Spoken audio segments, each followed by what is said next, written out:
Assalamualaikum warahmatullahi wabarakatuh dan salam keindahan Maulid Rasul. Kembali bertemu dalam MHI yang istimewa dan penuh bercahaya. Bertemu dengan saya Fitri Yahya. Dan saya juga Sofia Nur Solihatun. Semoga hari ini hari yang cukup istimewa, cukup bersemangat bagi anda semua.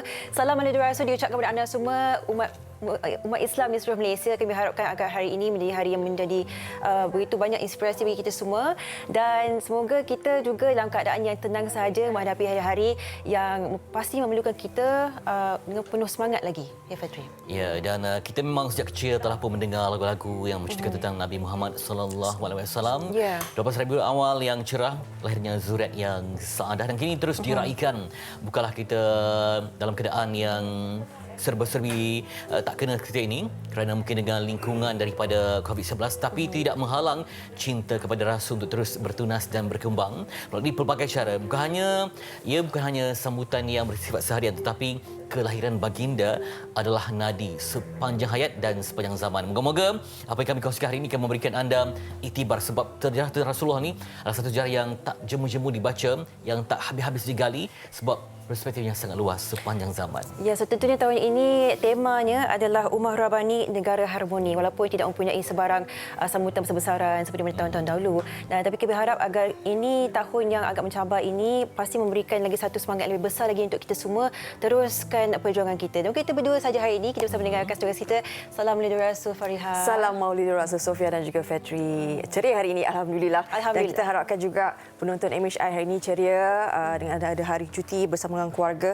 Maulid Rasul ni kita tahu bahawa ia merupakan media menyebarkan ajaran yang dibawa oleh Rasulullah sallallahu alaihi wasallam, dan bagaimana kita perlu memperingati perjuangan Rasulullah sendiri, bagaimana menegakkan syiar Islam.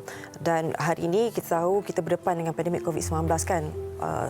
Kita masih lagi mengimarahkan Maulid Rasul ini dengan keadaan yang serba sederhana, tapi perlu kita ketahui adalah bagaimana kita sentiasa sebagai umat memperingati apa sahaja yang dilakukan, perjuangannya yang sangat luar biasa. Dan hari ini, seperti mana yang tadi Sofia dan juga Fitri cakap, kan, tema saya sukalah dengan temanya Ummah Rabbani Negara Harmoni. Harmoni itu perlu ditekankan, kan, sepakatan kita bagaimana kita berdepan dengan krisis sekarang ini, tapi kita kekalkan harmoni itu. Baik. Dan bila menyebut tentang Rabbani itu, pastinya ia berasaskan kepada generasi Al-Quran. Dan Al-Quran itulah sahabat yang amat rapat dengan hadis. Jadi dua tinggalan ini adalah yang akan menyedari kita sepanjang zaman. Kalau kita dunia akhir zaman bagaikan bara bagaikan api, tapi kalau berpegang pada dua ini, insya-Allah akan selamat sampailah ke akhirnya. Namun zaman yang penuh dugaan, penuh dengan rintangan, mana tahun ini manusia tidak dapat bergerak dengan bebas, terutama untuk menuju ke Central yang tertempat untuk mengasah keimanan dan sejarah, yakni Mekah Madinah. Dan kita harapkan semoga dapat kembali pulih keadaan dunia dan umat Islam dapat kembali ke tanah suci untuk melaksanakan umrah haji dengan tenang, kerana di situlah tempat kita merasa begitu hampir dan dekat dengan Rasulullah. Pastinya walaupun dalam hari-hari yang tidak tentu dalam norma baru ini, kami berharap agar kita dapat masih memperjuangkan segala apa yang telah pun diperjuangkan oleh Rasulullah SAW terdahulu, kerana ini pastinya memberikan kita salah satu orang kata makna yang lebih besar lagi, kerana tahun ini pastinya memerlukan kita untuk lebih bermuhasabah diri, lebih mencerminkan kelakuan kita. Adakah kita memperjuangkan tanggungjawab kita sebagai umat Islam, sebagai rakyat manusia di seluruh dunia ini, kerana kita pasti memerlukan semangat ummah itu diteruskan sampai bila-bila sehinggalah akhirnya COVID-19 ini. Kadang-kadang sebab kita melihat ketika manusia dihimpit dengan jahiliah, maka Rasulullah ini adalah kelahiran yang amat memberikan cahaya dan sinaran. Ketika manusia ataupun wanita diperhambakan sebenarnya sebagai alat untuk pemuas nafsu, ketika manusia memuja berhala, maka Rasulullah ini kelahirannya sangat relevan untuk membantu mengusir kegelapan dan membawa sinar baru yang amat indah. Jadi banyak perjuangan telah pun Rasulullah bawakan dengan contoh yang amat hebat, yang tak terjangkau, malah diakui dunia antara tokoh yang paling berpengaruh dan paling ditakuti, sehingga disebut bahawa seandainya ada musuh yang nak berjumpa dengan Rasulullah, berbulan-bulan seperti itu dah pun rasa takutnya, gemetarnya, sebab beliau baginda maksum dan akhlaknya terpuji. Jadi sebutan musuh dan pengikut. Dan tarikh 12 Rabiul Awal ini bukan saja tarikh kita memperingati keputeraan baginda Rasulullah sallallahu alaihi wasallam, tetapi tarikh 12 Rabiul Awal ini juga merupakan tarikh wafatnya baginda. Kalau baginda dilahirkan 12 Rabiul Awal pada 571 Masihi, baginda wafat pada 632 Masihi. Jadi satu-satu tarikh ini sangat-sangat dekat yang kita memperingati kepada Nabi Muhammad sallallahu alaihi wasallam. Baik, setiap tahun kalau kita tarikh ini Maulid Rasul kan kita sambut kan, ada perarakan, adanya ceramah-ceramah, berhimpun bersama-sama kan. Tapi kali ini pastinya dah lain. Kita berada dalam keadaan yang lain kan, normal yang baharu. Jadi kita saksikan juga ada juga program-program TV yang melaksanakan program-program untuk mengimarahkan lagi kan. Ada juga program-program dilaksanakan, negeri-negeri terus ada yang meneruskan mengimarahkan program, memberi penganugerahan Maulid Rasul, tapi ada juga negeri yang terpaksa menunda terlebih dahulu berkenaan dengan sambutan Maulid Rasul ini. Baik, apa kata kita saksikan dahulu ini berkenaan dengan statistik COVID-19. Setiap hari kita melalui perkembangannya. Semalam mencatatkan 801 kes. Dua daripadanya merupakan kes import dari negara Iran dan juga Arab. 4 kluster baru dicatatkan membimbangkan, dan juga kematian baru juga masih lagi nombornya 7878 kebelakangan ini. Ini yang kita dapat saksikan di statistik. Apa yang kita juga ingin mewawarkan adalah kes aktif dengan kebolehjangkitan adalah pada ketika ini 10,123 kes, dan Sabah masih mencatatkan sebanyak 546 kes yang tertinggi, dan Lembah Kelang termasuknya Selangor, Kuala Lumpur dan Putrajaya adalah sebanyak 103 kes. Disebutkan oleh Faria tadi 4 kluster baru di Sabah, Sarawak, Johor dan Selangor. Dan tentunya kita paparkan juga angka sembuh atau angka pulih 573. Ini antara yang boleh kita raikan kerana ini adalah semangat juang frontliners Barisan Hadapan yang sehingga kini kalau kita mendengar KP Kesihatan semalam, antara yang dititipkan adalah mereka dalam keadaan yang lesu, mereka dalam keadaan yang orang kata burnout lah, letih dalam perjuangan ini. Namun sehingga ke hari ini kita mampu dan masih melihat 3 digit kesembuhan yang dikira agak tinggi pada ketika ini. Itu dia, dan kita nanti akan berikan lebih banyak perincian sebab ini perjuangan semua orang. Betul. Walaupun kita lihat hanya bertumpu di negeri tertentu, tapi semuanya boleh terjadi. Jadi kita harapkan ada pematuhan SOP yang mendalam, ilmu yang dapat kita siapkan untuk semua. Ini bentuk perjuangan kita ya. Contoh kes baru di Selangor. Dengan kes kematian juga kami berikan tadi. Dan Sabah mencatatkan 546, Selangor 88 kes. Maknanya kedua tertinggi kan. Tadi kita dapat saksikan bagaimana peta menunjukkan kawasan kuning dan juga merah di dua negeri Sabah dan juga Sarawak. Kes kematian dicatatkan 8. Satu daripada 8 itu di negeri Selangor, 7 adalah Sabah. Dan ini 4 kluster baru yang disebutkan tadi. Dan ternyata PKPB memberikan satu kelegaan sebab ia membantu menurunkan kadar kebolehjangkitan. Betul. Yang kita sedari memang diberitahu sejak awal lagi, yang mana pada peringkat penghujung Oktober akan berlaku peningkatan yang ketara. Dan itulah pun berlaku, namun kembali kepada 3 digit seperti yang mana yang telah pun diumumkan semalam.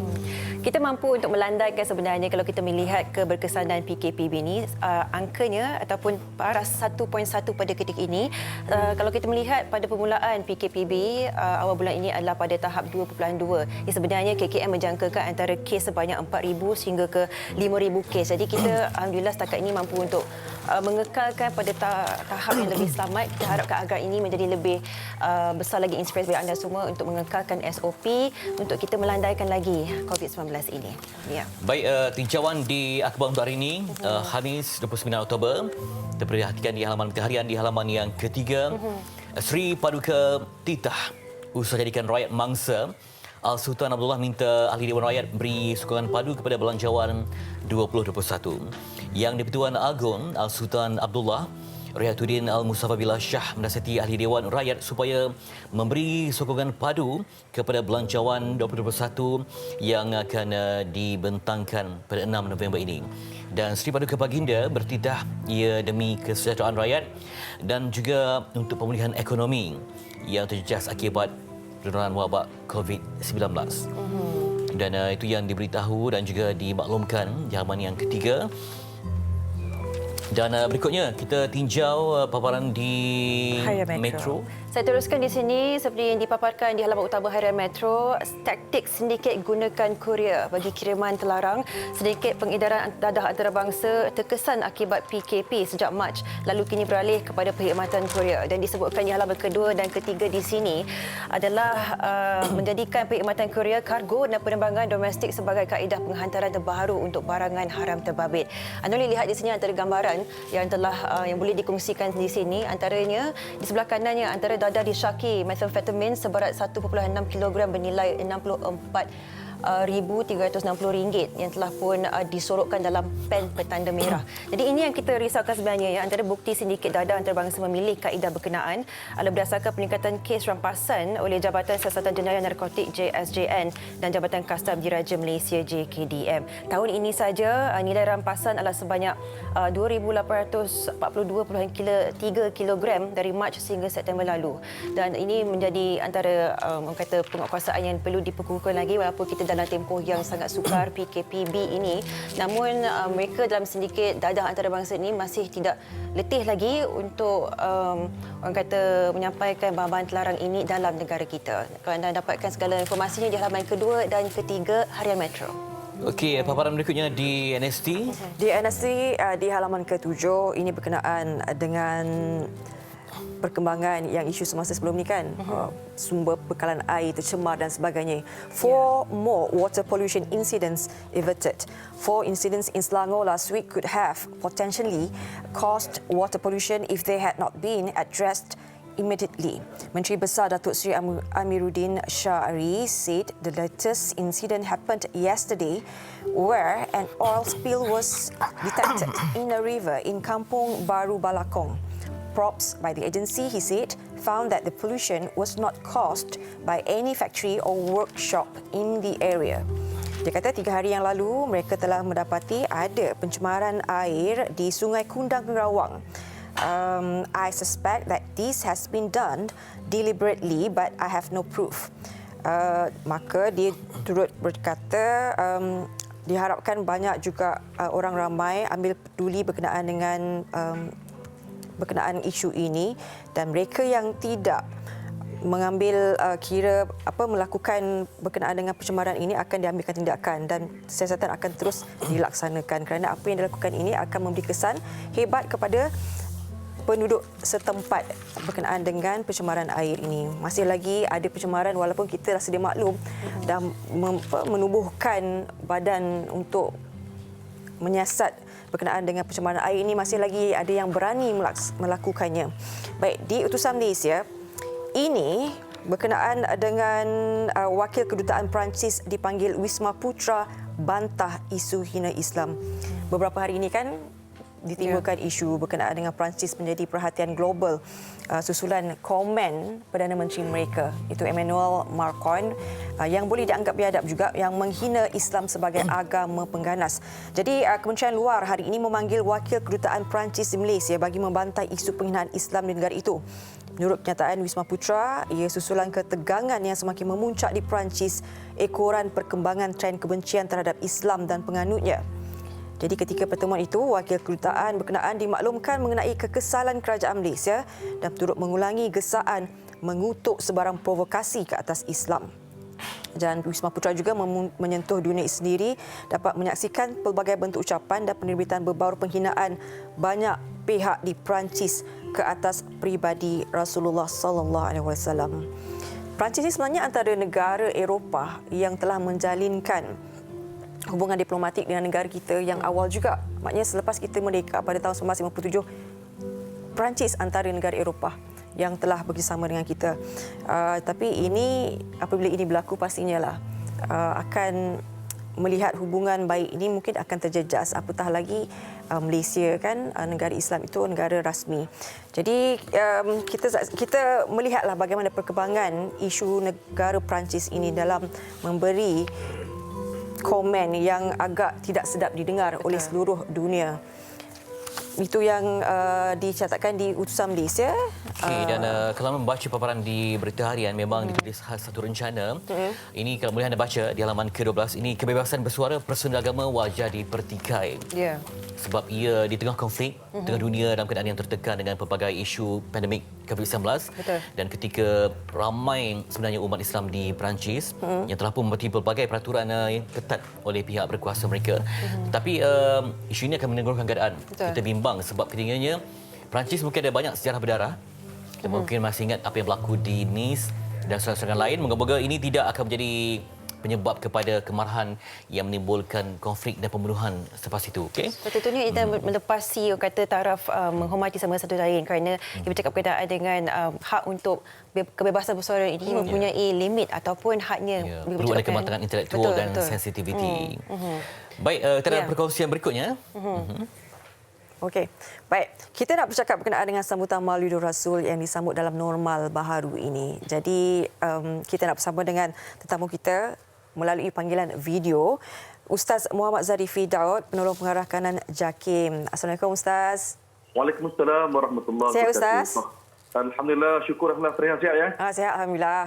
Ustaz, sempena dengan Maulid Rasul ini kan, biasanya kan setiap tahun kita tenanti-nanti apa acara tahunan kan, berarak dan juga bagaimana penganugerahan tokoh Maulid Rasul itu dilaksanakan. Jadi mungkin tahun ini agak luar biasa. Jadi mungkin JAKIM telah mengatur carakan untuk mengimarahkan lagi sambutan Maulid Rasul dalam normal baru ini. Baik, Assalamualaikum warahmatullahi wabarakatuh, Fariha dan teman-teman penonton. Seperti yang kita maklumkan, dalam suasana pandemik COVID-19 yang sedang melanda Malaysia, jadi sambutan saban tahun yang kita lakukan, perarakan dan sebagainya itu ditiadakan. Pun begitu, kita tidaklah membiarkan kosong sahaja momen-momen ini, sebaliknya kita menggantikan dengan program-program yang lain. Contohnya kita mengimarahkan dengan rancangan-rancangan berbentuk keagamaan di stesen TV. Kemudian kita mengaktifkan konten-konten di media sosial JAKIM sebagai contoh. Dan selain itu kita aktifkan juga kuliah-kuliah ataupun syarahan-syarahan di atas talian. Jadi saya kira seperti yang Fariha sebut tadi betul, ini merupakan sambutan norma baharu. Pun begitu, matlamat utamanya ialah kita tetap mahu menjadikan ataupun kita beriman kepada baginda Rasulullah SAW dan kita menjadikan seluruh akhlak Rasulullah, tata tusila, adab yang Rasulullah tunjukkan, kita amalkan dalam kehidupan kita, Fariha. Ya, baik. Terdapat beberapa negeri yang menunda untuk acara Maulid Rasul ini. Tapi pihak JAKIM bagaimana? Malam tadi turut dilaksanakan untuk penganugerahan tokoh Maulid Rasul tahun ini? Ya, betul Fariha. Semalam Timbalan Ketua Setara Operasi JAKIM dalam sebuah rancangan di stesen TV telah mengumumkan anugerah khas sempena bulan pengimarahan bulan Maulidur Rasul sallallahu alaihi wasallam yang kita sebut sebagai anugerah khas Semarak Cinta Rasul, telah dianugerahkan kepada 7 orang ataupun 7 tokoh yang telah pun memberikan ataupun menyumbangkan ilmu mereka, pengalaman mereka, kebaktian mereka kepada agama, negara dan ummah. Dan sumbangan mereka ini ada yang di dalam negara dan ada di luar negara. Dan kalau kita lihat senarai penerima anugerah khas tersebut pelbagai latar belakang, ada di dalam sektor pendidikan, sektor kesihatan, sektor kemasyarakatan. Jadi harapan kita anugerah seumpama ini akan terus memberikan semangat kepada kita semua untuk terus kita berbakti kepada agama dan negara dan ummah. Baik, Ustaz, mungkin boleh kongsikan kepada kami jugalah, kalau misalnya kan di rumah, misalnya katakan bagaimana sebenarnya ibu bapa itu sendiri perlu mendidik anak-anak lah, kan, sempena dengan Maulid Rasul ini, walaupun kita tak dapat saksikan acara yang cukup besar tahun ini, tetapi mungkin apa yang perlu dilakukan untuk kita sama-sama lah di rumah sendiri. Kan dia cuti-cuti ni, kita mengimarahkanlah sambutan Maulid Rasul bersama dengan keluarga. Saya suka soalan Fariha ini. Sekarang ini, marilah kita bawa semangat cinta Rasul itu ke dalam rumah tangga kita. Bagaimana? Yang pertama sekali, kita imarahkan salat berjamaah di dalam rumah. Satu. Yang kedua, kita membaca Al-Quran dan kita melihat kepada tafsir ataupun terjemahan Al-Quran, kita ambil ibrah setiap ayat Al-Quran yang kita baca. Kita mula yang ringkas dahulu, kita mula dengan juzuk amma, juzuk 30 terlebih dahulu. Surah Ad-Duha pun boleh, apa-apa surah lah kita mulakan. Yang ketiga, saya nak syorkan kepada para penonton, alangkah baiknya dengan sempena bulan Maulid Rasul sallallahu alaihi wasallam, kita membaca buku-buku hadis baginda Rasulullah sallallahu alaihi wasallam. Contohnya buku Syama'il Muhammadiyah telah pun ada terjemahan dalam bahasa Melayu kita. Yang kedua, hadis Riyadhus Salihin pun sudah ada terjemahan di dalam bahasa Malaysia. Dan yang ketiga, hadis 40. Ini juga merupakan buku-buku yang elok kita baca hadis dan kita ajarkan hadis-hadis ini kepada isteri, suami dan anak-anak. Sebagai contoh, Fariha, kalau kita tengok akhlak Rasulullah sallallahu alaihi wasallam dalam sebuah riwayat Imam Al-Bukhari, seorang sahabah yang bernama Al-Aswad bin Yazid, beliau telah bertanya kepada Sayyidatina Aisyah, isteri Rasulullah. Dia tanya kepada Aisyah, di rumah Nabi SAW buat apa ya? Dia tanya kepada isteri Nabi.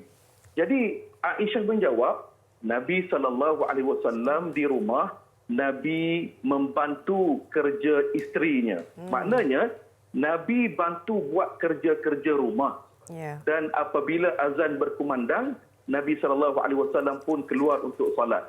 Jadi dalam hadis yang lain diisyaratkan kepada kita, Nabi SAW jahit baju ataupun menampal baju yang koyaknya sendiri, kemudian membaik pulih kasutnya pun sendiri. Jadi maknanya hadis-hadis ini menunjukkan kepada kita, para suami, kalau nak ikut Nabi, bukan kalaulah kita mesti ikut Nabi, mari kita bantu isteri melaksanakan tugas-tugas di rumah. Jadi ini maknanya Nabi sumber kehidupan kita. Harmoni rumah tangga itu. Betul. Baik. Ustaz, terima kasih di atas perkongsian. Salam Maulid Rasul daripada kami di sini, Ustaz. Salam Maulid Rasul kepada tim MHI. Ya, terima kasih banyak-banyak, Ustaz. Itu dia Ustaz Muhammad Zarifi Daud, merupakan penolong pengarah kanan JAKIM. Ingat tu, Fetri. Tapi Fetri, saya percaya dia saling membantu menjaga anak, masak, nasi goreng. Ya? Semua yang kita buat. Dan juga tentang Rasulullah ni amat penting untuk itulah dia. Ada banyak sisi Rasulullah yang mungkin tak digali lagi. Ya, betul. Sisi romantisnya yang berlari mengejar dengan isteri, sisi cinta yang setia, tangisan untuk orang yang amat dicintai, dan juga banyaklah. Kalau kita baca tu memang tak habis-habis, sepanjang zaman tak akan habis. Betul. Saya suka kan kalau kita orang kata kaitkan kekeluargaan dengan cara kita menyambut Maulid Rasul ni, kerana dalam tempoh yang sukar ini ramai juga yang kita tekan dengan anak-anak dan keluarga sebagainya. Jadi mungkin hari ini, hari yang istimewa ni, kita ambil peluang untuk mendekatilah, walaupun kita keadaan yang stres, tertekan dengan kerja dan sebagainya. Mungkin ini masa yang boleh kita ambil satu langkah belakang untuk melihat bagaimana nak memupukkan lagi perhubungan dengan anak-anak kita dan juga pasangan kita. Dan mungkin hari ini anda dapat mulakan dengan satu yang segar. Contohnya macam apa makanan kegemaran Rasulullah. Mungkin boleh kita carilah makanan yang disukai oleh baginda. Mungkin cari barley, cari sup tertentu. Semuanya untuk kesihatan. Dan juga yang paling penting ialah cara makan seperti Rasulullah.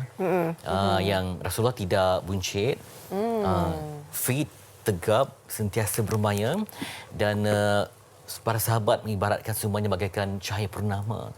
Dan juga yang paling penting juga dalam kehidupan ni, cara Rasulullah bersahabat tu amat hebat. Tapi untuk kita mendalami, memulakan di rumah tu, kita akan saksikan dulu sebagai inspirasinya tentang kehidupan sebuah keluarga yang cuba untuk menghidupkan sunnah sebanyak mungkin dalam rumah mereka agar seperti menghidupkanlah sebuah taman syurga. Ini rangkumannya. Mari kita saksikan.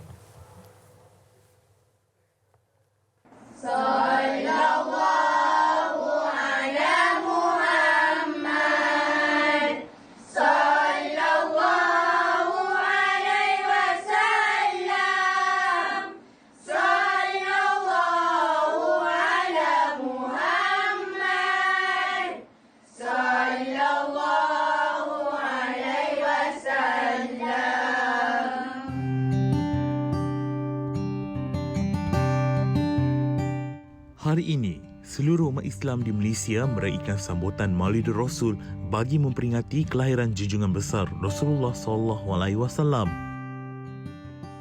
Lazimnya sambutan ini meriah dengan perarakan dan program-program yang dijalankan di serata negara. Namun tidak bagi tahun ini. Ekoran pandemik COVID-19, sambutan Maulidur Rasul peringkat kebangsaan tahun ini tetap diteruskan juga dengan inisiatif normal baru yang diambil oleh pihak Jabatan Kemajuan Islam Malaysia, JAKIM.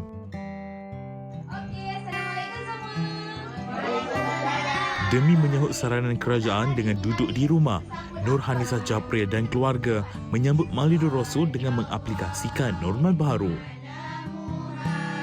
Semangat menyambut Maulidur Rasul yang ditunjukkan keluarga dari Hulu Langat Selangor ini tidak pernah berubah sepanjang tahun.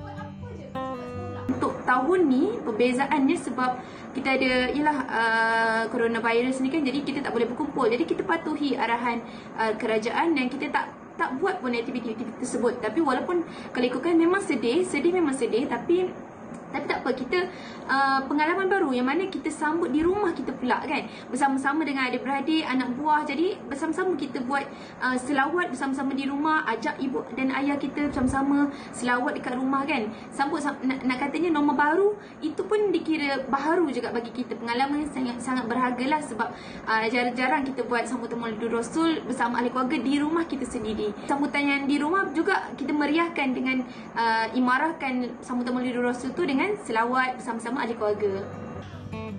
Pelbagai aktiviti dapat dijalankan bersama keluarga. Pada ketika ini, peranan ibu bapa sangat penting dalam mendidik anak-anak memperingati detik bersejarah kelahiran Nabi Muhammad SAW, sekaligus menghayati sirah dan sunnah baginda melalui didikan di rumah. Selain itu, pihak JAKIM juga telah menganjurkan kempen Malaysia berselawat di media sosial yang memberi peluang masyarakat menzahirkan rasa cinta kepada Nabi Muhammad SAW dengan merakamkan selawat lalu memuat naik ke media sosial dan menggunakan hashtag Semarak Cinta Rasul. Meskipun disambut dalam keadaan norma baharu, bukanlah penghalang untuk sama-sama terus menzahirkan rasa cinta dan sayang kepada junjungan Nabi Muhammad SAW. Alhamdulillah, moga-moga itu menjadi contoh kepada kita. Belum terlambat lagi kan, boleh dilaksanakan setiap hari sebenarnya untuk mengimarahkan sambutan Maulidur Rasul ni bersama dengan keluarga di rumah. Apatah lagi kita berdepan dengan PKPB ni di kawasan-kawasan merah ni, bolehlah bersama-sama dengan ahli keluarga. Baik, sebentar tadi kita bercakap berkenaan dengan penganugerahan tokoh Maulidur Rasul untuk tahun ini. Dan semalam telah diiktiharkan siapa yang memenangi untuk tokoh Maulidur Rasul untuk tahun ini ialah Puan Siti Sakinah Mior Omar Baki, merupakan pengurusi Syria Care. Dan kita nak bersama dengan Puan Siti di video sekarang ini. Assalamualaikum. Waalaikumsalam warahmatullahi wabarakatuh. Ya, Puan, kami mengucapkan tahniah di atas tokoh sebagai Maulidur Rasul ini, tokoh Maulidur Rasul untuk tahun ini. Terima kasih banyak. Alhamdulillah Nabi binikmati tatimmus solihat. Puan Siti, okey. Kita tahu bagaimana Puan Siti perjuangan kan, perjuangan di Syria.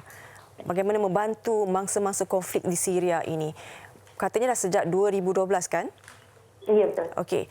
8 tahun melalui perjuangan yang penuh cukup rintangan ini dan dengan mendapat penganugerahan. Bagaimana perasaan setelah melalui banyak pedih cerihnya sebagainya kan, melalui bukan senang untuk membantu mereka di Syria ini. Baik. Terima kasih kerana menjemput saya hari ini. Sebetulnya anugerah ini datang macam sampai sekarang pun masih steril lagi, orang kata macam masih sukar untuk saya percayai, kerana ianya bukan, memang kita tak sangka dan tak duga sama sekali. Saya bermula secara sukarela daripada tahun 2012 sehingga 2014. Saya menggunakan platform Facebook untuk menyebarkan awareness dan mengumpul dana dan seterusnya daripada tahun 2014 sehinggalah sekarang saya berkhidmat sepenuh masa di Syria Care. Jadi alhamdulillah berkat sokongan daripada semua suami, terutamanya anak-anak, ibu bapa, adik-beradik, staf kami di Syria Care, juga semua penderma, alhamdulillah sehingga saat kini kami masih lagi meneruskan kerja-kerja kemanusiaan kami. Puan Siti, dengan anugerah khas sempena mengimarahkan bulan Maulid Rasul ini kan, kita mungkin Puan boleh kongsikan jugalah dengan adanya anugerah ini, adakah ini menjadi suntikan semangat kepada ahli sukarelawan yang lain kan, kerana bukan semua orang boleh terbabit dalam sukarelawan ini, apatah lagi memperjuangkan krisis kemanusiaan di Syria, di Turki, di Lebanon ini kan. Jujurnya Faria, saya agak sebab sebenarnya, sebab sebagai seorang manusia kita ada kalanya kita berasa letih, kita rasa penat telah melalui kerja-kerja ni sepanjang masa ini. Dan sedangkan krisis di sana tidak pernah tamat. Dan kadang-kadang orang rasa bosan untuk dengar cerita sama. Asyik minta duit, orang katakan. Jadi saya manusia biasa, kadang-kadang saya rasa macam tak nak buat dah, tak larat dah kita rasa. Tapi subhanallah, di saat itu Allah memberi anugerah ini seolah-olah satu suntikan semangat semula kepada saya, alhamdulillah. Dan dengan sokongan padu daripada staf-staf kami di Syria Care, insya-Allah kerja-kerja ini akan diteruskan di masa-masa akan datang, insya-Allah. Ya. Puan Siti, bila tengok tadi visualnya kan, dengan sejuk, dengan salji tebalnya, ini dah bulan 10. Jadi apa lagi akan dilaksanakan di sana nanti? Apatah lagi kan berdepan dengan pandemik COVID-19 ini? Betul.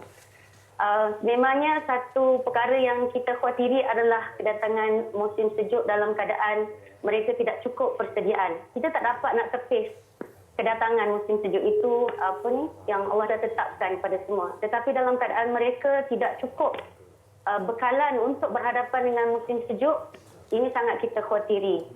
Dan kami telah pun mula menggerakkan misi bantuan musim sejuk dengan kami telah melancarkan wakaf selimut di mana kita akan mengagihkan 10,000 helai selimut.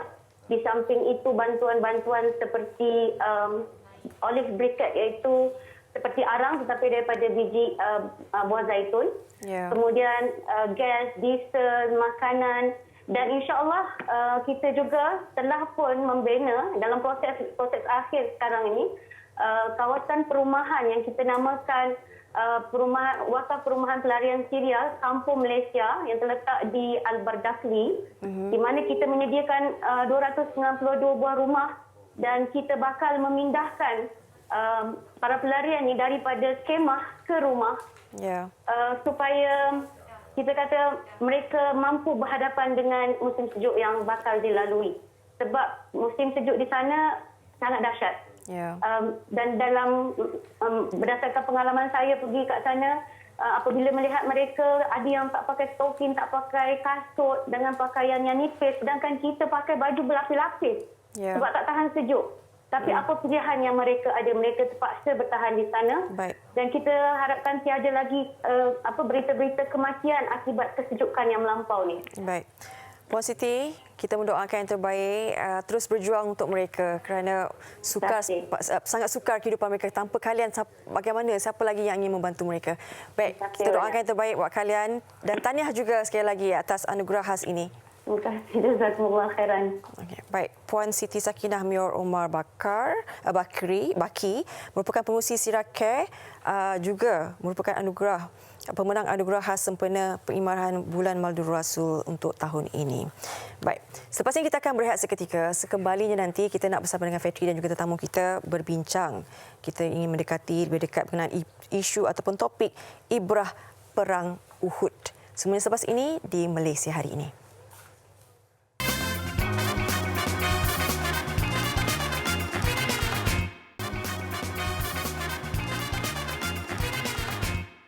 Kembali kita dalam nuansa Maulid Rasul, cinta Rasul yang membara sepanjang zaman. Dan hari ini kita nak berbicara tentang ibrah di sebalik Perang Uhud. Dan apakah natijah dapat kita kutip, apakah kesimpulan dapat kita bawa untuk kita hidupkan semula segenap sunnah dan ilmu dalam peristiwa berkenaan. Untuk itu saya akan bersama dengan Ustaz Ahmad Fawaz Fadil, pendakwah yang amat kita hormati. Apa khabar Fitri Ustaz? Dahsyat. Alhamdulillah. Di depan Ustaz ada buku yang amat saya cemburi. Ya, ini tentang ensiklopedia perang Rasulullah. Ya. Sebab hampir ada 82 peperangan yang berlaku di zaman Nabi. Perincian cukup mendalam ya. Oh, sangat mendalam. Ustaz, bagi yang tidak faham tentang Islam, mungkin mereka melihat Islam perang, jadi mereka tersalah tafsir. Mereka mungkin melihat Islam ini tertegak dengan senjata. Betul. Sedangkan dalam ketika zaman Rasulullah ada asbab atau sebab mengapa Islam itu membawa kepada peperangan. Silakan Ustaz. Bismillahirrahmanirrahim. Saya ingin tegaskan di sini bahawa walaupun ada peperangan yang hampir 17 yang disertai oleh baginda sallallahu alaihi wasallam, tetapi seperti mana yang disebut oleh Ibnu Qayyim Al-Jauziyah, lam yakun yabda ar-rasul sallallahu alaihi wasallam bil qital. Nabi tak pernah memulakan peperangan. Kesemua peperangan yang berlaku di zaman Nabi, sama ada Nabi terlibat ataupun Nabi menghantar utusan berperang, itu kesemuanya adalah peperangan untuk mempertahankan negara.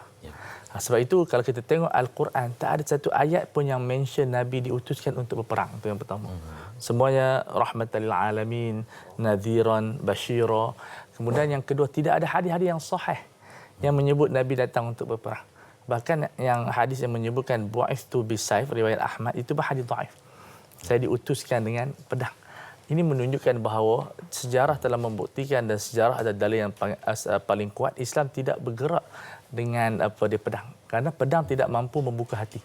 Dia mungkin mampu membuka negara tapi tidak mampu membuka hati, dan secara realitinya Islam datang dalam sebuah negara itu bukan membuka sebuah negara semata-mata, tapi membuka hati manusia. Sehingga mereka ta'alud. Dan mengikut kajian yang dibuat di Amerika, insya-Allah pada tahun 2070 agama yang paling ramai penganutnya adalah agama Islam. Berdasarkan fitrah agama kita. Bukan kata kajian sains ke apa, tak. Fitrah kita yang tidak suka kepada keganasan, tidak suka kepada peperangan. Sebaliknya peperangan adalah rawatan seperti doktor membedah ketika memerlukannya. Ustaz, sebab perang ini perkara yang sangat penting. Melibatkan kehilangan penguasaan, kehilangan akidah mungkin, dan juga mungkin kehilangan nyawa. Ramai yang terkorban, dan ketika barisan hadapan itu terkorban, mungkin yang lain itu akan turut sama dihimpit pada kancah yang lebih buruk. Jadi perlukan ketua yang sangat-sangat efisien, yang bijaksana. Jadi Rasulullah memimpin peperangan. Jadi apakah kualiti yang perlu ada bagi pemimpin dan juga peranan pengikut untuk taat kepada pemimpin yang menghidupkan perang itu? Kita melihat sejarah tentera di zaman Rasulullah dan zaman sekarang ni hampir sama. Itu ketaatan kepada pemimpin sangat penting, dan ayat yang diturunkan ati'u Allah wa ati'u Rasul wa ulil amr minkum. Ulama semua sepakat itu kepada ketua tentera. Yang lain kepada pemerintah, kepada ulama, semua itu adalah tafsiran yang orang kata tafsiran ulama, tetapi ayat itu memang asbabun nuzul dia kepada ketua tentera. Yang menunjukkan bahawa dalam peperangan dua syarat yang penting, iaitu ketua yang berani. Nabi adalah asyja'un nas, adalah manusia yang paling berani. Para sahabat berkata bila kami takut, kami duduk di belakang Nabi Muhammad sallallahu alaihi wasallam untuk menghilangkan rasa ketakutan. Itu yang berani dan tegas. Kemudian yang kedua ialah ketaatan kepada pemimpin. Sebab itu saya pernah tanya sebagian tentera di Mindef, saya tanya kenapa kalau kita pergi Mindef semua tabit? Apa dia punya hikmah dia? Rupanya itu adalah latihan untuk taat. Kalau kita jumpa ada biasa tabit, nanti di peperangan dia tak membantah. Sebab dalam peperangan ni dia tak boleh bantah. Saya sebut satu kisah peperangan di Malaysia lah. Saya tanya seorang komando cerita pada saya. Bos dia bagi tahu dia, siapa yang masuk perang dalam hutan ni jangan siapa yang angkat kepala masa berlaku peperangan. Tapi ada seorang tentera tu dia nak angkat, nak tengok apa suasana dia. Bila dia angkat kena tembak mati. Marah bos dia. Dia ikut, itu baru angkat kepala. Sebab itu yang dalam peperangan Uhud kita tengok Nabi dah pesan kalau kami menang ke kami kalah, jangan lari daripada tempat Bukit Uhud. Tapi itulah Allah Ta'ala uji mereka. Di kalangan sahabat pun ada yang tergiur dengan dunia. Minkum man yuridu dunya wa minkum man yuridul akhirah. Itulah punca di antara kekalahan Uhud, iaitu tergiur sedikit dengan dunia dan leka daripada arahan ketua. Sekalipun begini berperang di jalan Allah, tiba-tiba boleh diuji di antara hikmah dia Fitri ialah al-ummah tatarabba bil ahdath. Sengaja Allah jadikan begitu supaya umat akan datang terdidik. Kita tidak akan terdidik melainkan kita jatuh. So jatuh itu benda yang penting. Sebab itu peristiwa perang Uhud ni, walaupun ada ulama yang cuba kata kita bukan kalah cuma tak menang. Cuba nak bagi kata tapi kalahlah tu. Tetapi akhirnya Tuhan kata apabila sahabat pun mula fikir kenapa kita kalah, kita ada nabi, kita ada Quran. Tuhan kata apa? Qul huwa min indi anfusikum. Kekalahan perangan Uhud itu punca daripada kamu, bukan daripada musuh. Jadi Apa yang menyebabkan tiba-tiba mungkin mereka dah terbiasa dengan tarbiyah Rasulullah berperang, tiba-tiba boleh tergelincir itu. Jadi memang untuk ya, itu yang datang. dikatakan nafsu ini dia suka melihat harta. Kita memang diuji dan Allah Ta'ala ujikan kita dengan dunia ini, maka Allah nak uji kita. Siapa yang tergiur? Satu masa turun ayat ini, sahabat berkata, kami baru tahu di kalangan kami ini ada orang yang suka dunia juga. Tetapi Allah maafkan mereka.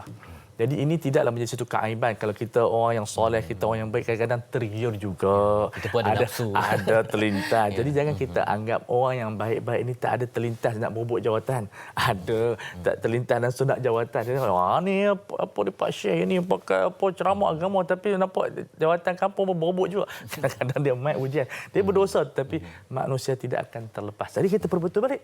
Oh, jangan kita gila jawatan, tetapi kita menguruskan jawatan itu dalam untuk menegakkan keadilan. Sebab itu kita melihat ibrah peperangan Uhud ini sangat besar.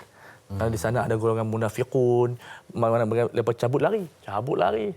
Dah mereka yang cadang perang di Uhud. Bila Nabi bermesyuarat, Nabi cadang pada perang dalam Madinah. Abdullah bin Ubay bin Salul, orang ketua munafiqun, dia kata tak apa kita perang di Bukit Uhud. Nabi pun ambil pendekatan syura. Itu yang kata Nabi ini, walaupun dia Nabi, tapi di antara kepimpinan mengambil pandangan majoriti. Dan akhirnya Nabi dah pakai baju perang, sahabat menyesal. Oh lomok, kita macam tekan Nabi pula, dia panggil undue influence, pengaruhi Nabi. Nabi kata tidak boleh seorang Nabi bila pakai baju perang, dia tarik balik. Itu ketua. Jangan kata, tak apa, kita patah balik. Sekali melangkah terus. Dia membujur lalu melintang patah. Itu. Ustaz, ketika berada di Madinah, saya teringat kata seorang kenalan saya, sahabat saya, katanya dakwah yang tak berstrategi akan ditewaskan oleh kebatilan yang berstrategi. Ini yang dikatakan sebagai fiqhus sunnah. Yang dipanggil Allah Ta'ala tidak berinteraksi, bermujamalah macam Tuhan ni pilih kasih. Tidak, dalam dunia ni tidak ada pilih kasih. Siapa yang ada strategi, dia menang. Sebab itu dalam ketenteraan, nama dia strategi. Punya hebat. Kemudian strategi itu dipindahkan kepada semua sektor. Strategi ekonomi, strategi pendidikan. Asalnya strategi itu diambil daripada kalimah peperangan sahaja. Peperangan ni mesti ada strategi. Sebab itu kalau kita baca buku Fiqhul Jihad Syekh Qaradawi, kita melihat bagaimana tentera Rusia, Soviet Union, masa itu Soviet Union, kalah dengan Afghanistan kerana tersalah strategi. Apabila berlakunya kekalutan, dipanggil musim sejuk yang sangat ketara di Afghanistan sebagainya, sepatutnya mereka mengambil pendekatan Khalid bin Walid, tarik balik tentera. Dia orang tak tarik balik. Akhirnya mati kesejukan. Nampak? Itu saja. Rugi kita punya tentera. Sebab itu strategi dia panggil apa? If you fit to plan, you plan to fail. Kena upgrade ilmu juga. Strategi termasuk dalam kewajipan syar'i. Yang disebut dalam Al-Quran, fa idza faragta fansab. Apabila kamu selesai buat kerja, rancanglah untuk buat kerja yang baru. So kalimah fansab dalam surah Al-Insyirah itu memberi erti kepada kewajipan kita merancang.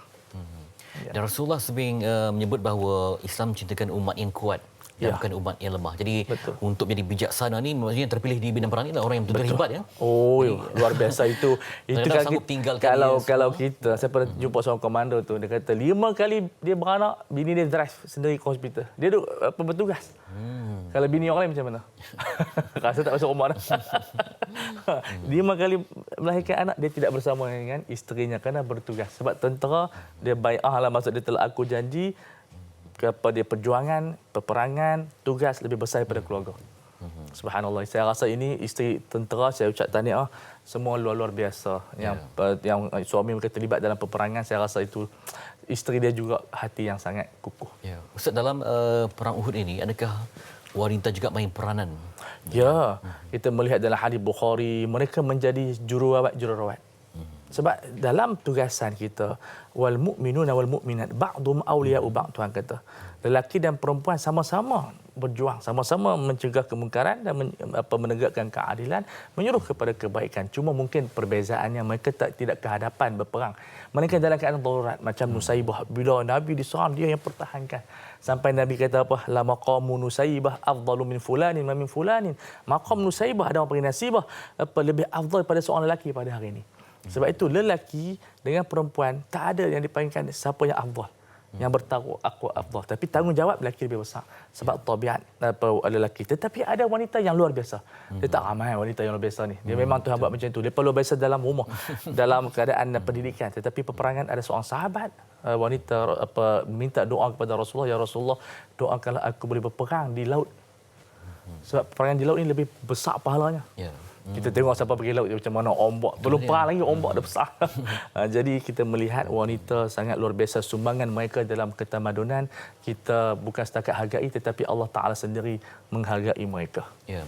Ketika diuji dengan sifat tamak, terliur dengan harta dan menyebabkan tergelincir. Betul. Jadi macam mana ketika itu pasukan perang Rasulullah ini untuk move on, postmortem cepat-cepat supaya ini menjadi strategi yang penting untuk yang akan datang pula. Strategi mereka yang pertama kembali kepada Allah Subhanahu Wa Taala dan bertaubat. Mesti mengaku salah.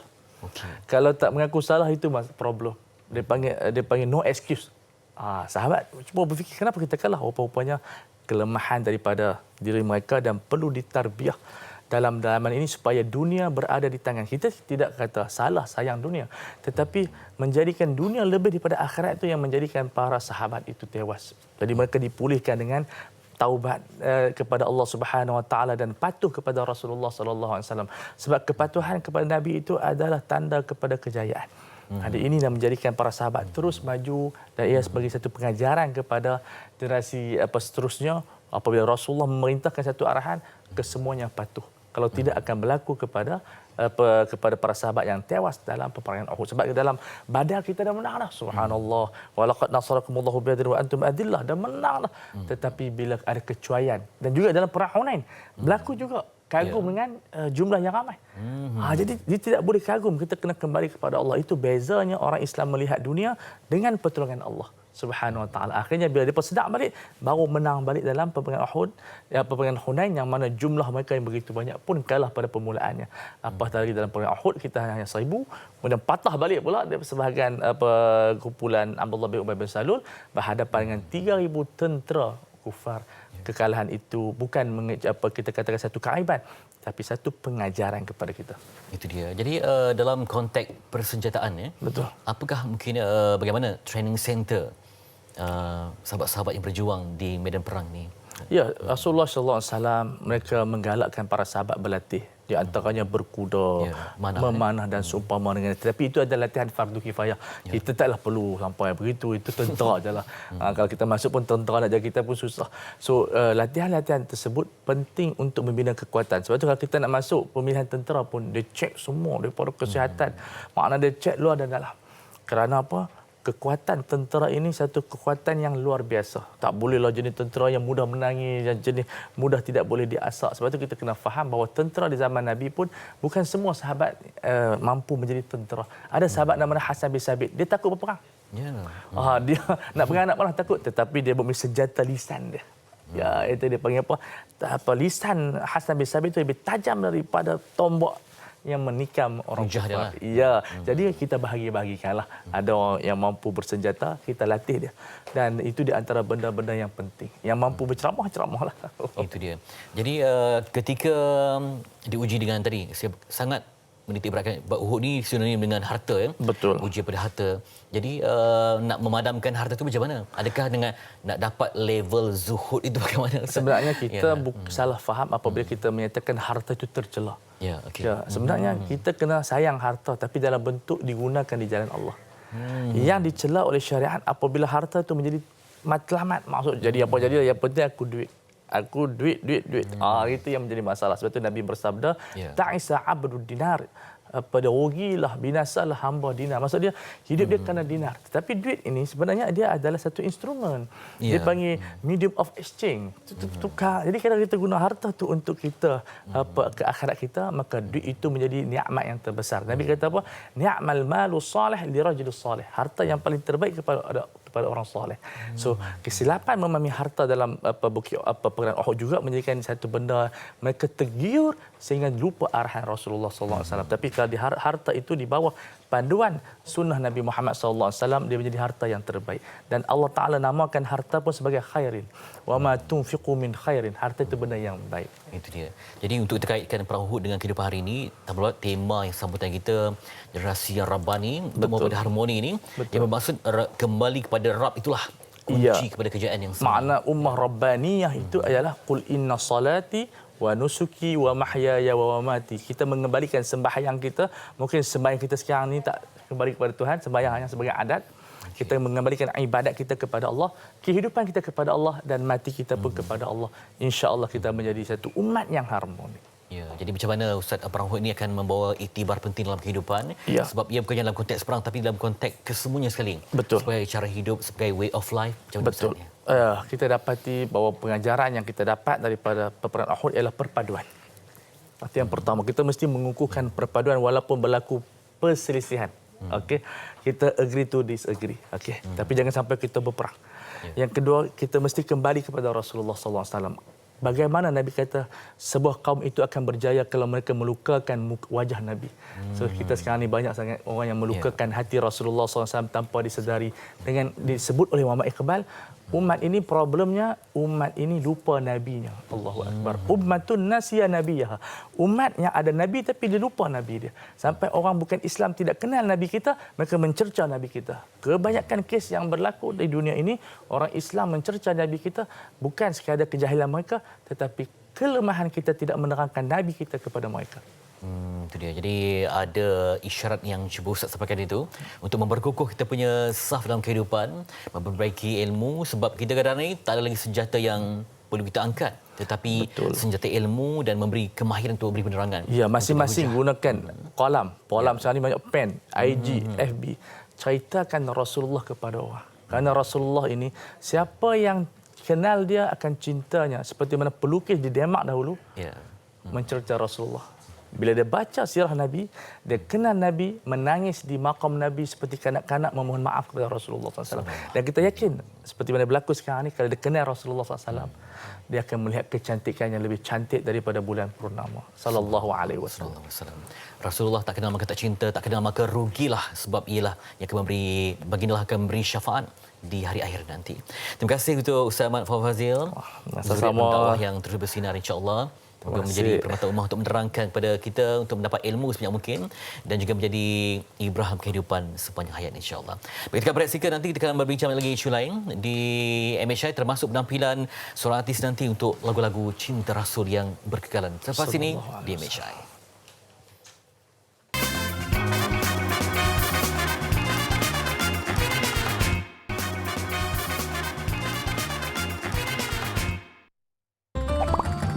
Alif, buku siri Sayangi Rasul bersama Alif dan Sofia dah ada di pasaran lah. Alif tahu, ada dalam versi bahasa Melayu dan bahasa Inggeris. Ha, jangan tunggu lagi. Dapatkan segera di platform e-dagang. Awesome!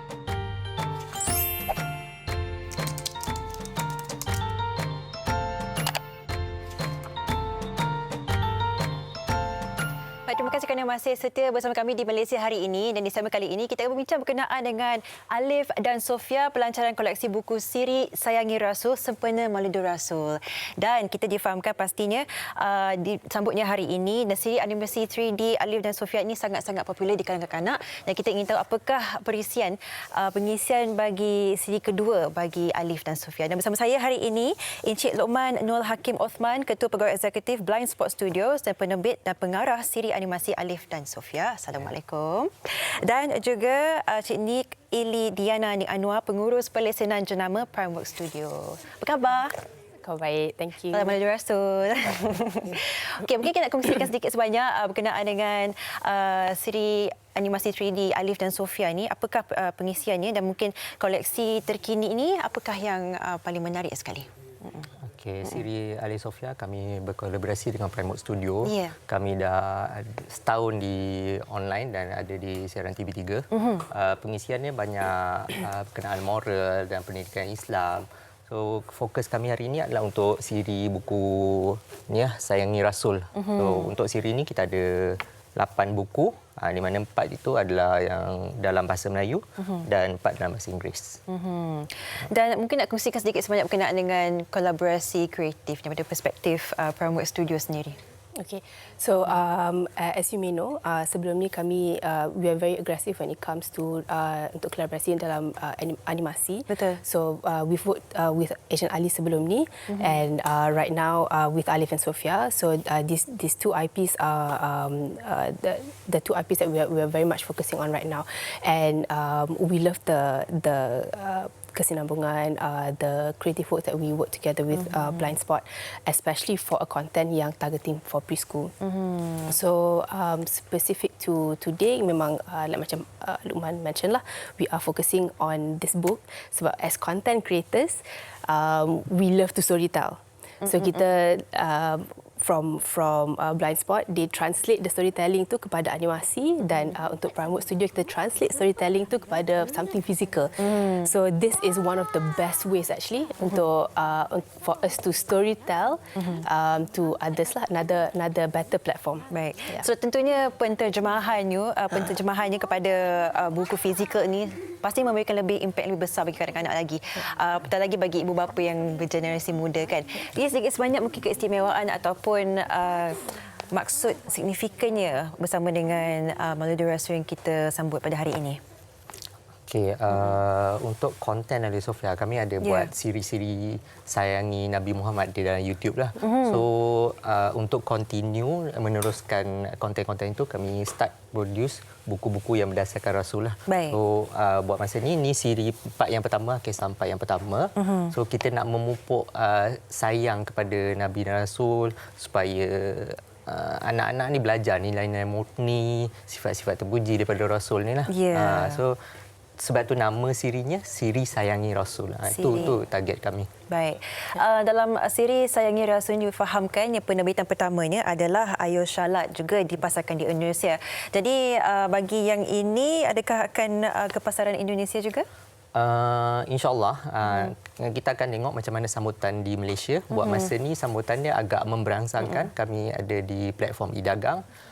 Setakat ni rating kami 5 star untuk for semua order. Every order 5 star sebab kami provide kualiti yang bagus dengan harga yang mampu milik. Wah, baik. Apa sebenarnya orang kata resepi ataupun kata itu yang perlu dicari supaya kita fahamkan mungkin ada cabaran di kekangannya untuk menerbitkan satu buku yang bersesuaian dengan kanak, untuk menarik perhatian mereka dan juga menyampaikan kualiti yang terbagus. Adakah mempunyai garis panduan, guideline tertentu untuk memastikan keberkesanan dan juga kualiti penyampaian bagi kanak-kanak ni? Cabaran yang paling sukar adalah untuk dapatkan balance yang sesuai lah. Balance? Balance tu kita ini kan kita nak produce konten yang betul. So bila kita target kepada kategori 4, kita seawal 4 tahun boleh baca buku ni, 4 tahun dan ke 12 tahun. So first kali kita nak dapat cerita yang sesuai. So kisah-kisah Nabi ni ada banyak lah kan. So kita cari kisah yang sesuai. Lepas tu kisah tu kena menarik untuk kanak-kanak dan sesuai untuk seawal 4 tahun. Lagi tu bukan setakat tu, kita kena sesuai untuk parents dia kena suka baru dia belikan buku untuk anak-anak kan. Lepas tu kita kena balancekan dengan kita kena check balik konten tu betul ke tak, kita kena true and full dengan ustaz, rujukan tu kena betul. Yang tu untuk dapatkan balance tu yang buat proses buat buku ni agak sukarlah. Baik. Tapi berbala juga kita melihat kualitinya cukup bagus. Dan kita faham ada dua versi bahasa Inggeris dan juga versi bahasa Melayu. Pandangan Cik Diana kan mengapa merasakan bahawa kedua-dua versi ini adalah penting untuk disampaikan untuk orang ramai? Okay, so for us, buku is one of the most important category yang kita fokuskan from Primeworks Studios. So as you may know, mungkin semua tahu yang publishing category worldwide memang dah, how do I say, ada experience decline. But we really believe that books are really the windows to the world lah. So yang macam Luqman kata, we wanted to memupuk rasa kasih and sayang for Prophet and Rasul. So with the stories yang actually, to be honest, kita memang really involved in this story. As a mom, I put myself in the head atau position as a mom to write these stories. And the first thought was, why kita kena ada bahasa Melayu dan bahasa Inggeris is we want to also put the love of both language at a very young age. Yeah, right. So and also Alif dan Sofia ni dia target dia is really kepada young parents, and young parents memang ada yang prefer bahasa Melayu and ada juga yang prefer bahasa Inggeris. And so I find this very senang. Like I read this to my almost 3-year-old son. So it's really the idea of you not have that bonding session dengan anak-anak semua. So that was one of our priorities lah, books and exploring language. And language untuk buku right now we focus bahasa Melayu dengan bahasa Inggeris saja. Tapi when it comes to content, we have discussion untuk expand lebih daripada tu. Baik. Yang dari segi kontennya, penyampaian bahasa Inggeris dan Melayu untuk mereka yang ingin memupuk daya bilingual anak-anak itu juga sangat penting dan boleh disampaikan menerusi siri Sayangi Rasulnya. Bagi anda penonton di rumah, so tentunya eksklusif untuk penonton MHI hari ini, anda berpeluang untuk memenangi koleksi lengkap siri Sayangi Rasul dengan menjawab beberapa soalan yang disediakan di laman Facebook @Alif dan Sofia melalui pautan yang diberikan. Anda hanya perlu klik pautan tersebut yang tertera di Facebook Alif dan Sofia untuk menjawab soalan yang diberikan. Dan senang saja, anda perlu mencari Alif dan Sofia di laman Facebook. Anda melihat pautan yang tertera di sana, klik sahaja dan anda boleh menjawab soalannya untuk menangi hadiah-hadiah yang cukup lumayan daripada mereka. Kita nak ucapkan terima kasih kepada kalian berdua meluangkan masa untuk menyampaikan kata siri Sayangi Rasul yang cukup baik dan bagus untuk anak-anak kita. Lagi-lagi memilih hari yang sangat istimewa hari ini adalah Maulidul Rasul, kan? Ucapkan terima kasih kepada Encik Luqman Nur Hakim Othman, Ketua Pegawai Eksekutif Blind Spot Studios dan penerbit pengarah siri animasi Alif dan Sofia. Juga Puan Nik Diana Nik Anwar, Pengurus Pelesenan Jenama Primeworks Studio. Terima kasih. Terima kasih. Baik, kita akan berehat seketika. Sekembalinya kita bersama dengan rakan artis kita segalanya di Malaysia hari ini.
Assalamualaikum. Dakmi.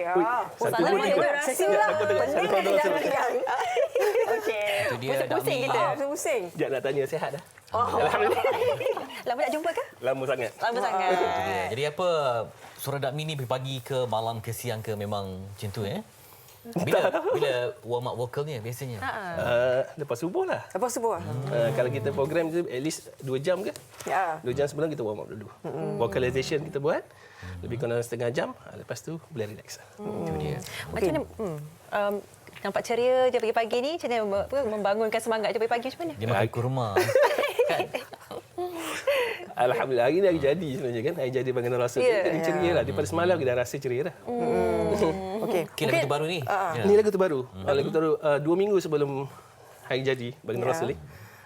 Terfikir nak buat sesuatu benda yang cakap, jomlah buat satu benda. Kita rasa macam ada kekosongan kat situ. So saya call saya punya team, Alfa, Buti dan Rumi. Buat nak, dia kata. Ada masa ke? Cakap, insyaAllah ada masa kot. Sekejap, saya telefon Hafiz je. Telefon Hafiz, bila last kali untuk kita hantar production? Dia kata, a weeks before. Okey, patah balik ke production kata, jom kita buat. So, Alhamdulillah, semalam launching. Tapi lagu ni, dia bila kita dengar pun macam, kita rasa Aura dia positif Sangat rindu, pasal kita rindukan dah berapa lama dah. Dah berapa lama tak pergi, dah umrah apa-apa. Kita sendiri pun. Semua umat Islam di dunia tak dapat pergi. Lagu ini berjaya membawa mood yang sangat positif, yang sangat tempat tinggal Baginda Rasul, di mana Baginda Rasul di situ makamnya kan. So definitely lah. Jadi kita memerlukan semangat tu pada ketika ini. Sangat. Lagu tu menyampaikan dekat kita sebenarnya. Ini dalam tempoh yang sangat pendek tu untuk menyampaikan satu kualiti lagu yang cukup bagus macam ni, adakah satu perkara yang mencabar? Dah kerja saya dah. Dah otai ni. Memang ialah kan. Berapa lama industri? 30 tahun, bayangkan. Mungkin ramai yang umur kata, saya. Dah dulu penyanyi kumpulan rock dulu kan. Tahun 1990-an lagi. 89. Kumpulan Dakmi, untuk menarik anak muda macam mana zaman sekarang ni?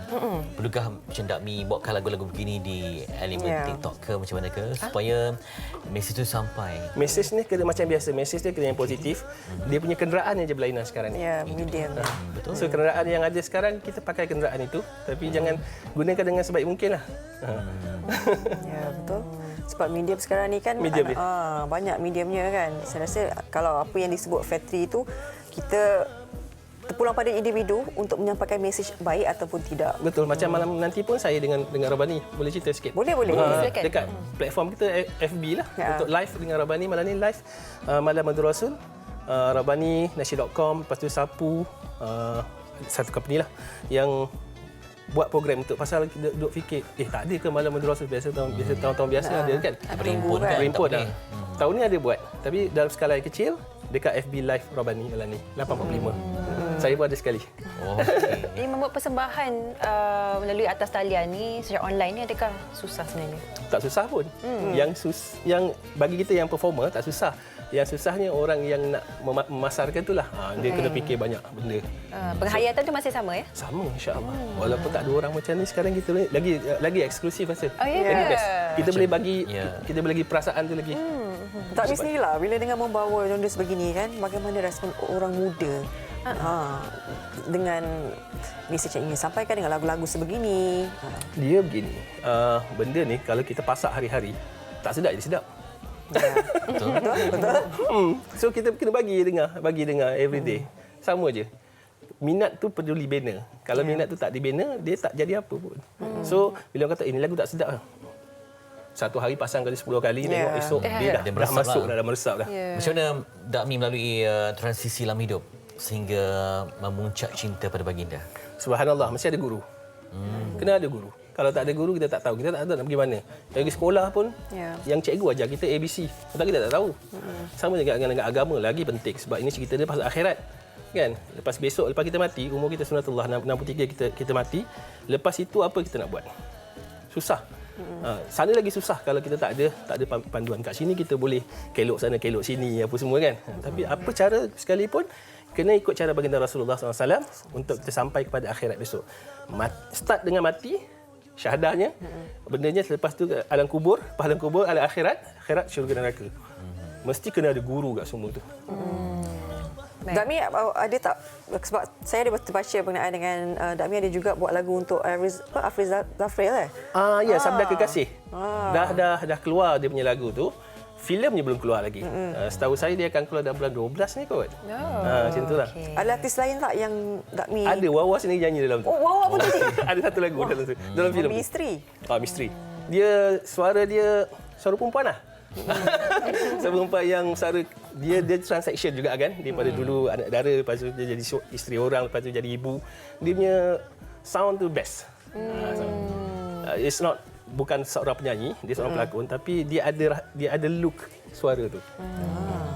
Saya terfikir memandang Dami ni seorang yang sangat berpengalaman dalam mendalam industri dan sebagainya. Jadi adakah orang kata evolusi lagu tu, cara lagu tu berbunyi dan sebagainya perlu berbeza dari masa ke semasa untuk menambat hati generasi muda ni? Memang definitely. Tapi notation 7 aja. Kalau kita pakai modes dia jadi 12. Yang penting ialah sound, cara persembahan dia. Dia sebenarnya dia macam benda makan, asam pedas. Dulu asam pedas letak dalam mangkuk Ni sekarang ni dia letak tu, lepas tu dia ada dia punya persembahan dan semacam-macam. Dia punya presentation tu aja yang kita kena buat. Okey. Ni memang image Dami saya tengok. Saya tertarik dengan seluar ke kain? Seluar. Seluar. Saya suka matching kasutnya dengan kain atau seluar tersebut. Sangat selesa, nak solat senang. Nak solat senang, nak buat apa senang, sangat senang. Yalah, bila kita dah berperingkat umur macam ni, dia masalah utama dia lutut. Betul. Bila masalah lutut tu, bila kita nak sujud, kita nak rukuk, itu masalah besar. Jadi saya fikir macam mana saya nak buat, nak pakai kain, nanti orang kata apa kolot sangat. So saya cakap dengan kawan saya, ada satu orang nama Imam Hashim, tolong buatkan saya satu seluar yang khusus untuk buat benda macam ni. Oh, ini design sendiri? Design sendiri. Oh, serius? Yes. Wow. Apa nama ni? Tak tahulah. Nantilah tolong bagikan saya nama. Senang dia nampak macam selesa, image dia masuklah. Saya kat dari hujung saya, ini kain ke seluar? Seluar. Nak jual kat pasaran tak? Coming soon. Kalau kat dalam ni, kalau siapa-siapa yang boleh bantu saya untuk nak buat production ni, why not? Okay, sekali macam mana melihat dugaan ketika PKP dan juga untuk melangkah maju macam mana? Masya Allah. Dulu kita rasa, ini pendapat saya peribadi, saya tak tahu orang lain. Dulu kita rasa kita kena bekerja untuk dapat duit. Tapi rupanya bila PKP ni, Allah ajar kita, rezeki tu Allah bagi. You tak kerja pun kadang-kadang Allah bagi rezeki. Sekurang-kurangnya makan dan minum. Dan paling besar rezeki ni ialah rezeki kita waktu. Subuh, Zuhur, Asar, Maghrib, Isyak tu dapat dipenuhi dengan betul. Jadi kita dapat belajar. Masa antara transaksi antara waktu dengan waktu tu, Maghrib dan Isyak. Macam saya dengan isteri saya, kita mana ada masa time tu untuk nak lepas Maghrib dengan Isyak kita nak cerita tentang kebesaran Allah, nak cerita tentang kisah-kisah Nabi. Tak ada. Tak dapat. Yang ni kita nak tak nak, apa kita nak buat? Okey, kita buka kitab ataupun kita tengok buku-buku sirah baginda Rasul, kita cerita.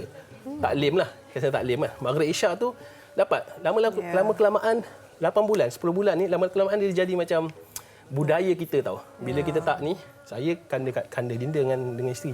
Kan? Pernah nampak? Pernah nampak mereka sedang. Jadi bila Maghrib Isyak tu, dia sampai masa ada ketikanya sebelum Maghrib dia kata, "Kanda, ini kisah pasal apa?"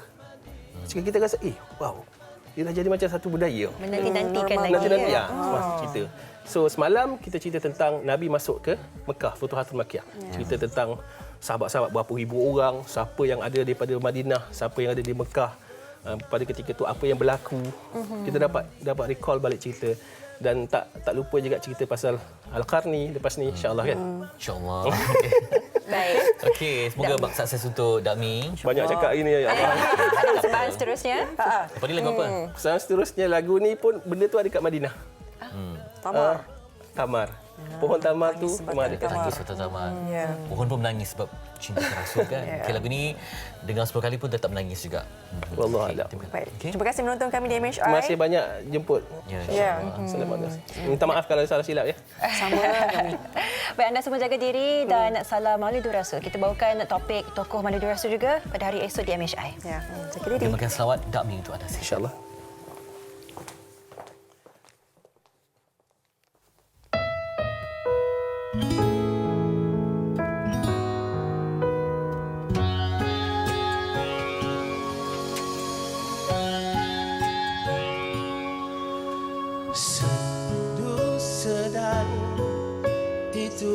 Ratapan si kecil yang rindu belayan dan perhatian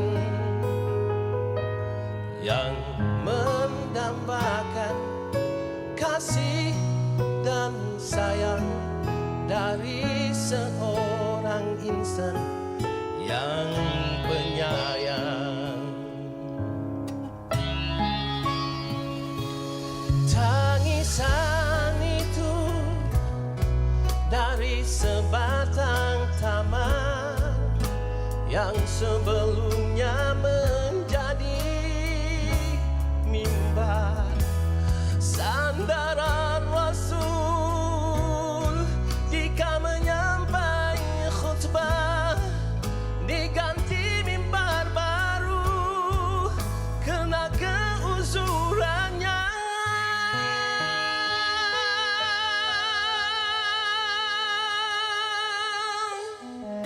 Kisah tangisan sebatang taman mengetuk hati, mengocak perasaan. Benarkah aku cinta? Benarkah aku rindu? Sedangkan tak pernah gugur air mataku mengenangkanmu.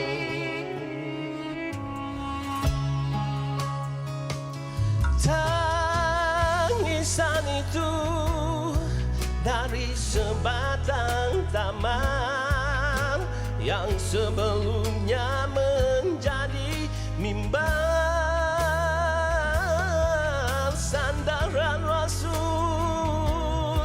jika menyampai khutbah, diganti mimbar baru kerana keuzurannya.